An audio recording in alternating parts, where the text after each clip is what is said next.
सुनो, अगर आपने भी कभी ये सोचा है ना कि यार मेरी इंग्लिश थोड़ी अच्छी होती, ग्रामर थोड़ी अच्छी होती, तो मैं तो ये पेपर फाड़ के आती, तो ये आप अकेले नहीं हो ऐसे सोचने वाले।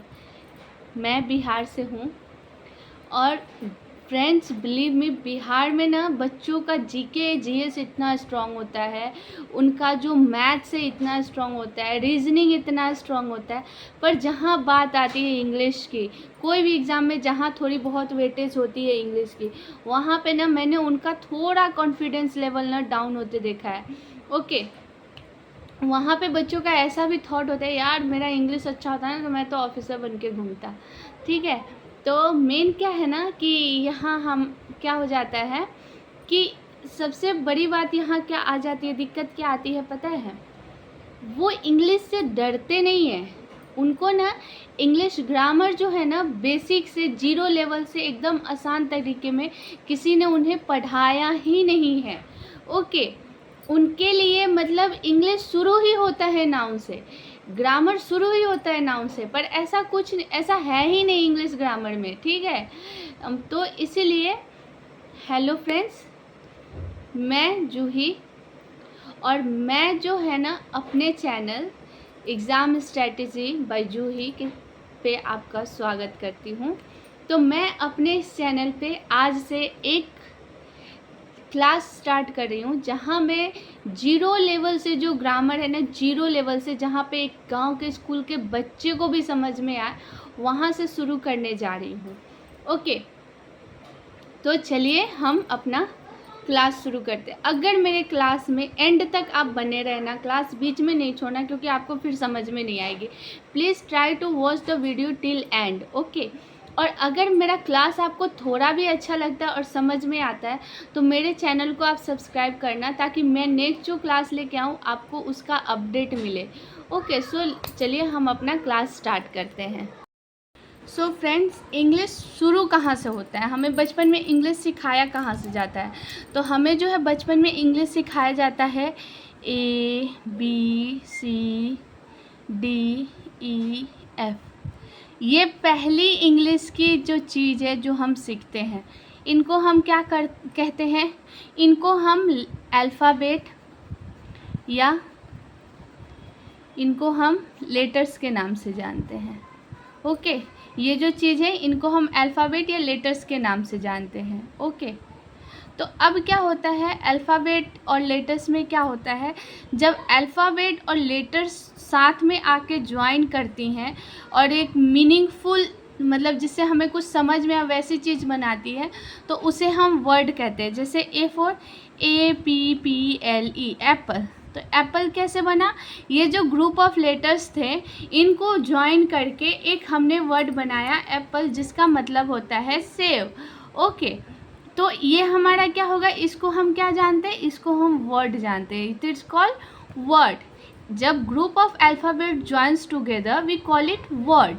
ओके, फिर अब ये जो वर्ड है, ये ग्रुप ऑफ वर्ड्स जब साथ में आती है, जैसे कि आई एम प्लेइंग, जब ये साथ में आती है, ये क्या हो गया, ये एक वर्ड, दूसरा वर्ड, तीसरा वर्ड, ये साथ में आया तो ये क्या बन गया?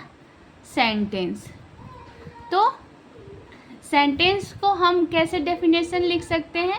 A group of word which makes a sense is called sentence. Simple भाषा में, जैसे कि मैं यहाँ लिख देती हूँ, a group of words which make sense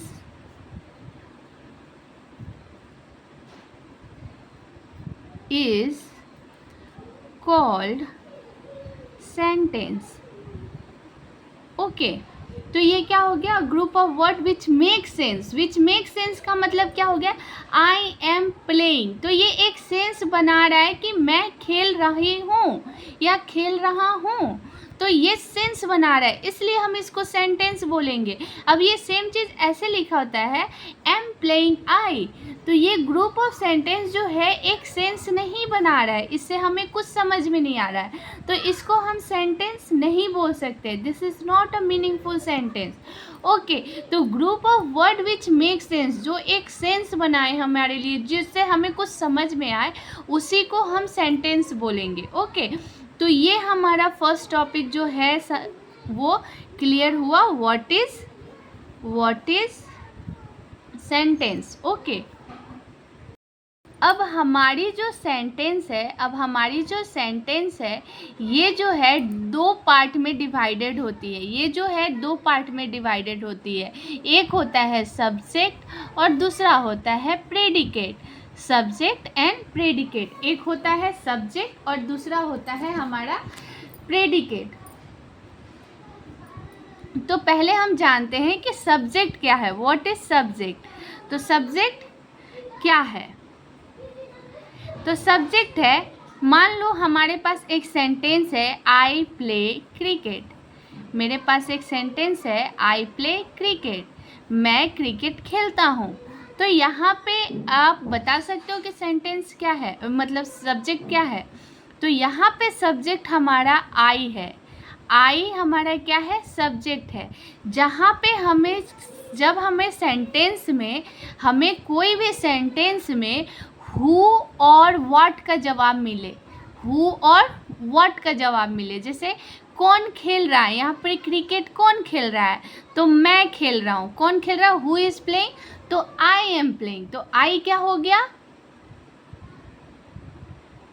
subject. Okay, तो इसमें सबसे बड़ा ट्रिक यही है कि सब्जेक्ट कौन है, जो इंसान वो काम कर रहा है उसको हम सब्जेक्ट बोलते हैं। ओके, और सब्जेक्ट जो है एवरी सेंटेंस में होता है। सब्जेक्ट जो है एवरी सेंटेंस, मान लो every sentence has a subject, every sentence has subject. Okay,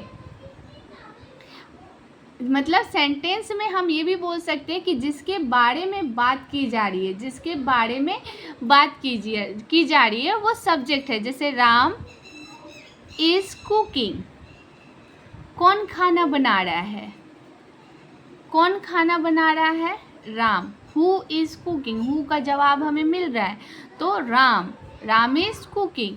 तो राम हमारा क्या हो जाएगा, राम हमारा सब्जेक्ट हो जाएगा। तो ये हमारा सेंटेंस का एक पार्ट क्लियर हुआ जो कि था सब्जेक्ट। ओके, अब सेंटेंस के हम दूसरे पार्ट में चलते हैं जो कि है हमारा प्रेडिकेट।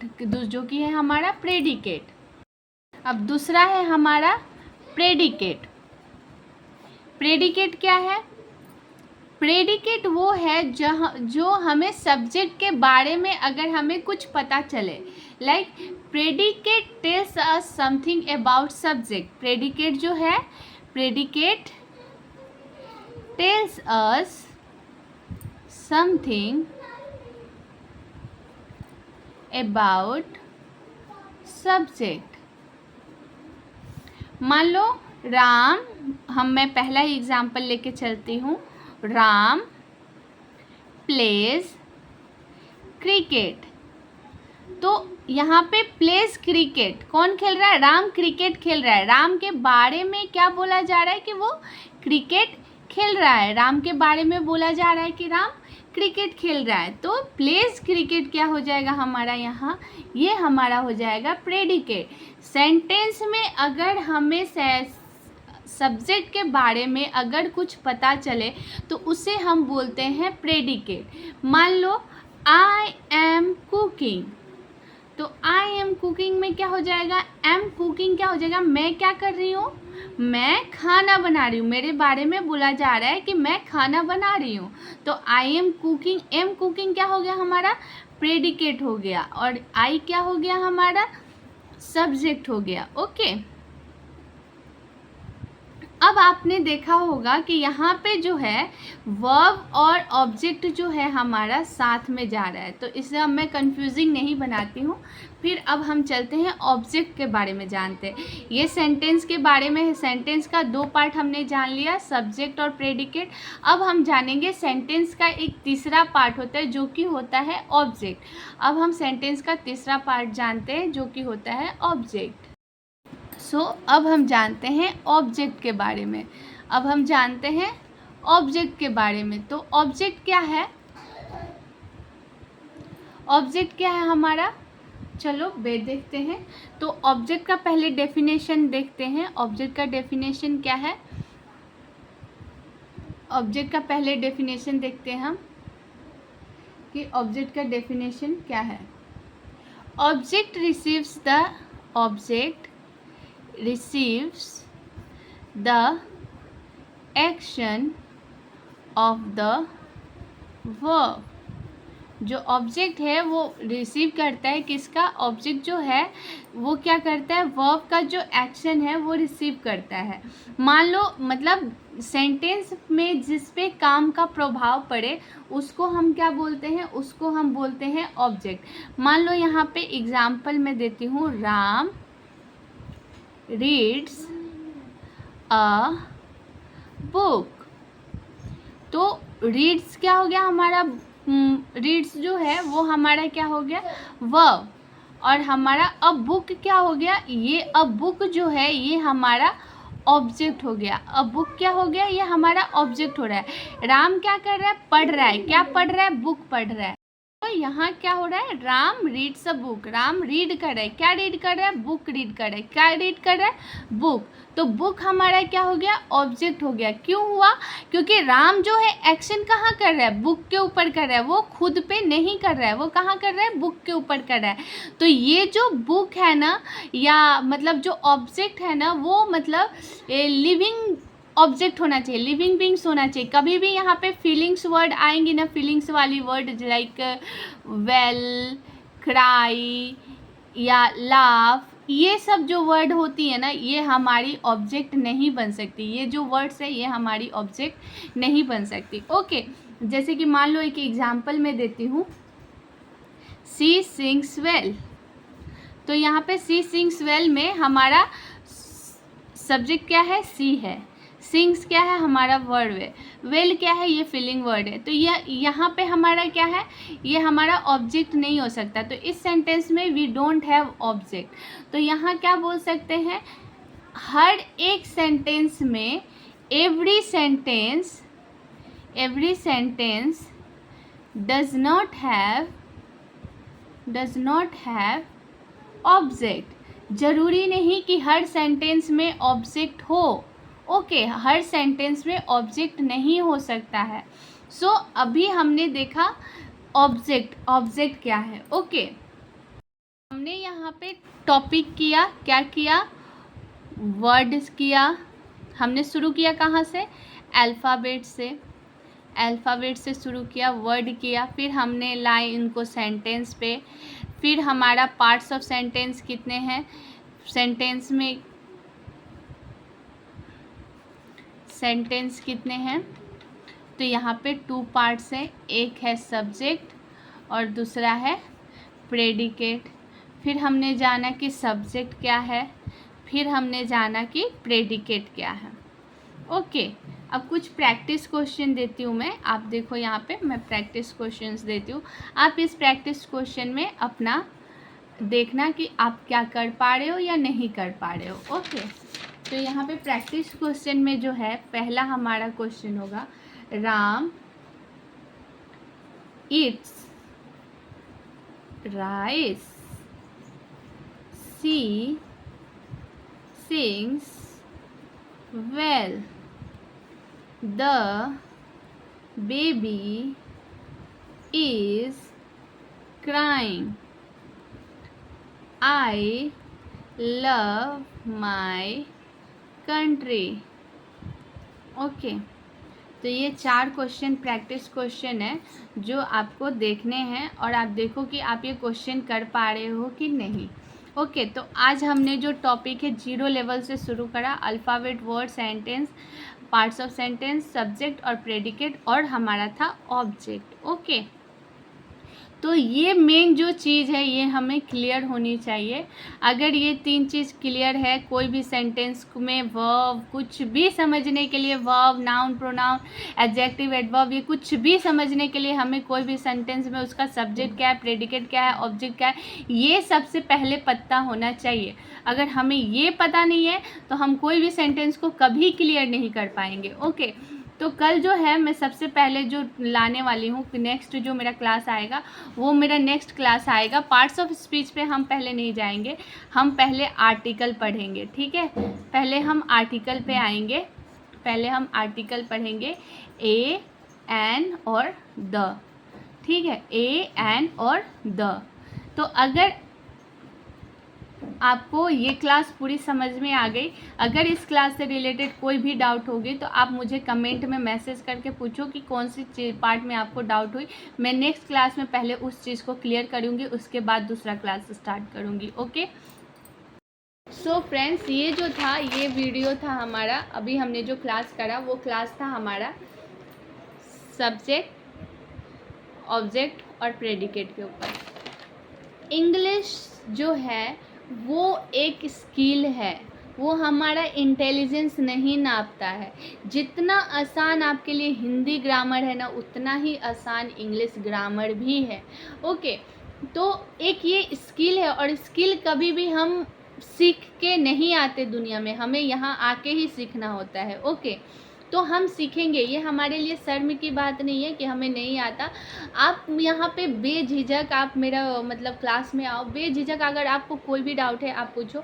मैं यहाँ पे एकदम जीरो लेवल से स्टार्ट कर रही हूँ, और बिलीव मी गाइज मैं 15 दिन कंटिन्यू क्लास लाऊंगी। 15 दिन के बाद हम एक मॉक देंगे, और जो टॉपिक हम करेंगे उस टॉपिक को ही रिलेटेड हम मॉक देंगे टेक्स्ट बुक में।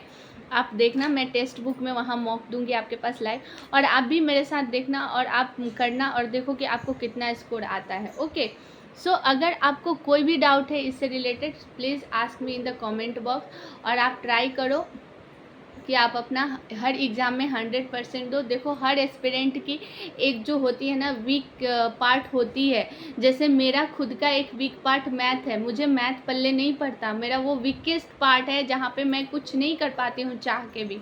तो वही है कि हर स्टूडेंट का अपना जो प्रिपरेशन में कोई एक सब्जेक्ट होता है जो उसका वीकेस्ट पार्ट होता है, पर ये नहीं कि हम अपना वीकेस्ट पार्ट पे कोई ये नहीं करेंगे।